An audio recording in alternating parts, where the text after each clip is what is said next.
I get is, what supplements should I be taking, or what about supplements? And so I just want to make it clear that first you have to lay your foundation, which is everything we talked about. Sleep, stress, hydration, recovery, macros, micros. That all has to be sealed tight like a Ziploc bag. Then you have to make sure, I just want to double check, that you're eating enough protein to fuel your activity, to fuel what things you're doing. If you have those in check, then maybe you could start thinking about supplements. But at your age, the only supplements I would recommend is to help you get more protein, which is protein powder. There's tons out there. 90% of them are crap, and you should avoid them because they're sold by bad companies that have bad things in them. So ask a trusted professional, myself or Adam, to direct you towards a good source and a good type, because as athletes as well, if you're going to compete in college and such, you don't want to get tested and be tested positive for steroids or something crazy because of this protein you bought at Walmart. Okay? It's a really scary situation. I've had friends that have been kicked out of weightlifting because they were taking a protein from someone they trusted, and it happened to be at a facility that made other stuff, and it got contaminated, and they got popped. And they were not roiding or cheating. Okay? So at this age, that's not something to be scared about.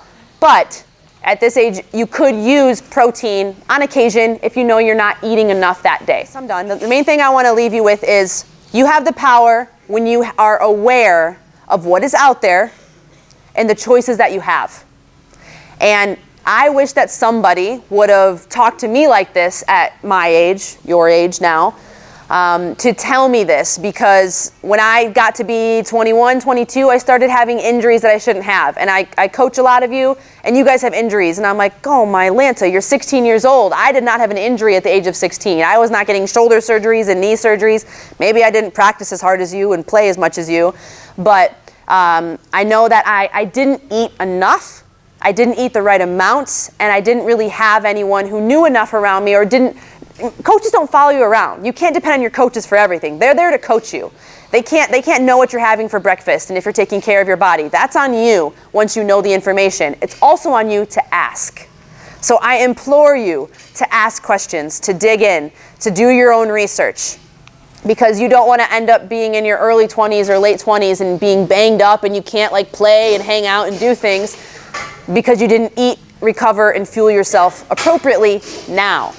It may seem far away, and everyone's like, oh, you got years. Eat the Sour Patch Kids and the Snickers and the... I disagree. We have bless you. We have unprecedented amounts of obesity rates, even kids being born with, like babies being born and being diagnosed as obese.